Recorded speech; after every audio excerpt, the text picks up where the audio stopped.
Hello and welcome to this ALTTP NMG No Save and Quit Speedrun Tutorial, Episode 11. In the last episode, we picked up Flippers, Quake, and just beat one of the more execution-heavy bosses of the game. In this episode, we are going to pick up a very useful item from a dungeon the game expected us to beat a long time ago, the hookshot. Before we get into all of that though, don't forget to like and subscribe if you are enjoying the series so far. I also have a link to my Discord channel where you can follow along with the episode creation process and offer suggestions for future content, ask questions, or just hang out. There's only one bit of new tech to cover, but it's only relevant for the boss, so we'll get to that in a little bit. For now, let's get into the run. As we exit Ice Palace, we're going to switch to our mirror, and we'll use it before moving so we don't mirror bonk. Next, we'll menu to our flute and go to flute spot 4. From there, quick hop off the ledge at our house and dash south. Dash left through the bushes and switch over to your hammer. You can either hammer the pegs or perform a hammer dash to get through the pegs. Pick up the rock and we'll enter the dark world. Hammer or hammer dash through the pegs in the dark world and we'll go south here. Swim across the little pond here and dash down. Dash down to Swamp Palace and switch to your mirror.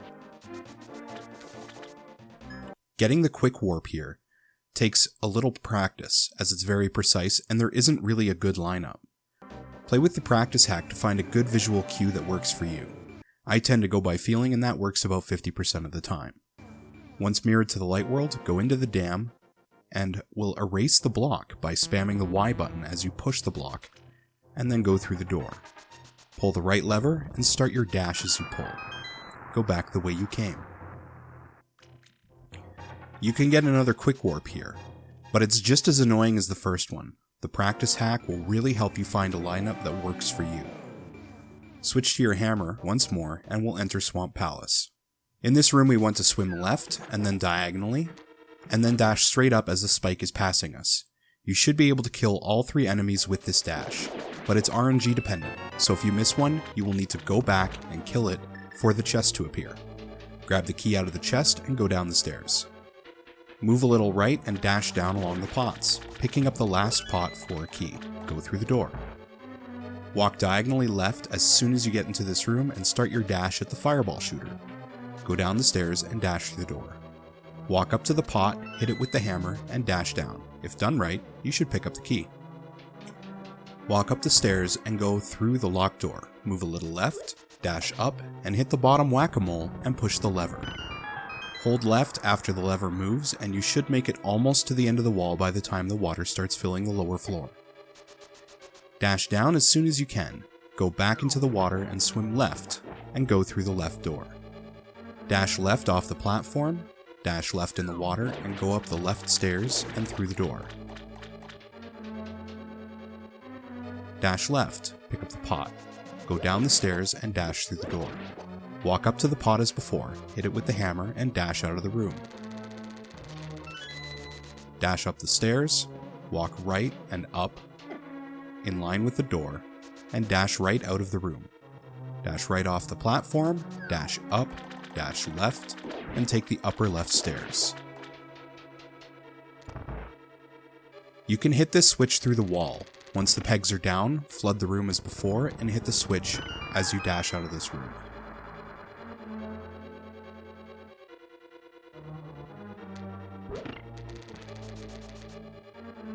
Take the stairs. Dash right, dash down. Dash left and go up the stairs and through the door again. Dash left, pick up the pot, and swim to the left and up the ramp. Walk through the door.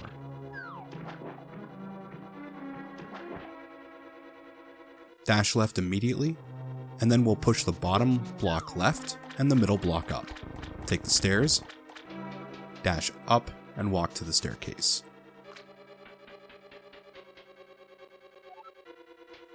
Push the block, walk down below the block, and dash right, and then up. Push the block, and fall down the hole.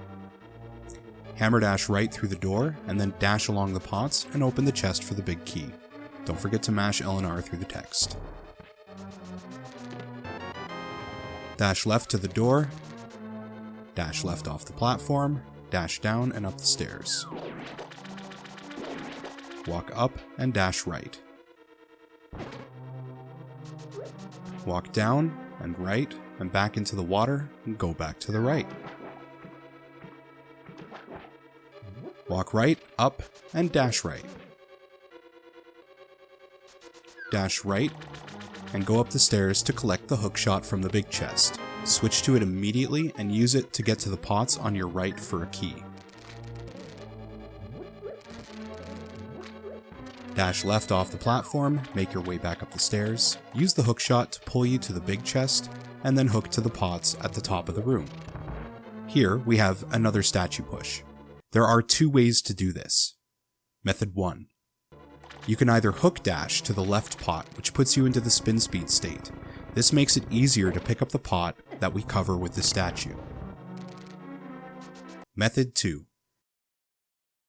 Use the hook shot to the left, and then you just push the statue over the pot and press A rapidly until Link lifts the pot. You will need to push the statue a little left to activate the switch. Hook to the bottom pot and dash right. Take the left door.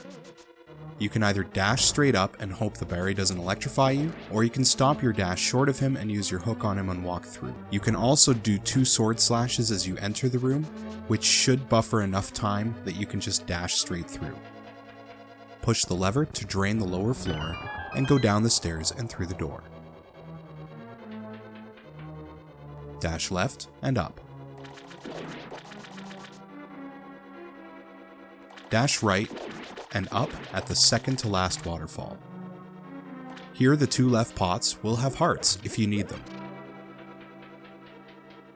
In this room, you can dash straight out of the door by moving a little diagonally to the left and down, and just dashing. This may take a little bit of practice. In this room, the water current is moving right to left, so you will move slower than you expect when trying to go right. Swim to the pot on the right for a key, then swim to the left, doing your best to avoid enemies on the way. Open up the key door and dash up to the boss. Let's go say hi to Argus. Let's start with the shiny new tech.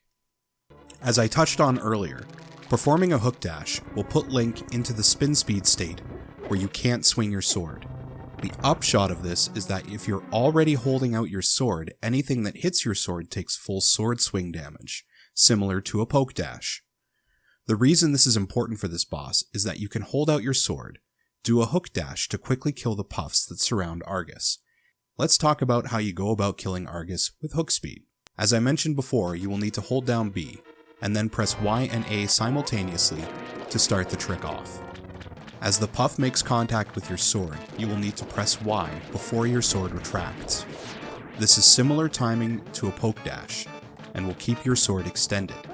You can get all the puffs killed off before Argus spins them about, but the timing is super tight and most runners don't bother with it.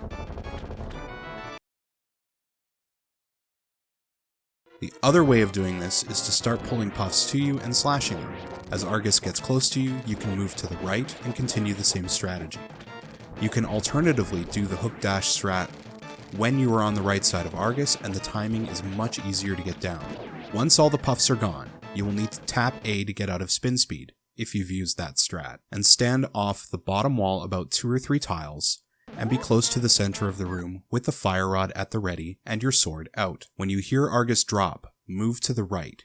He should move diagonally down and right, and once he's below you, fire 2 shots of your fire rod and release your sword. Alternatively, stand wherever the hell you want, move either right or left or up or down as you hear him fall and release a sword spin. Do this twice to kill Argus.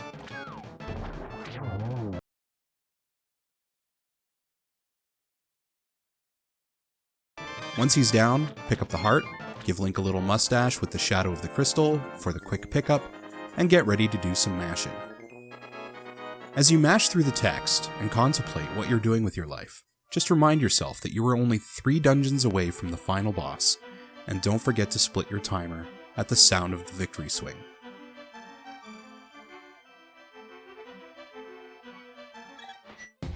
That's all for this really short episode. In the next episode, we will revisit an old friend, get over our fear of crabs, and develop omatophobia. Before signing off, I'd like to thank Hacksaw for helping me give shape to this series, and Rapid Blue Jay for creating the thumbnail for the series. Links to both of their channels in the description below. Thanks for watching, and I'll see you in the next episode.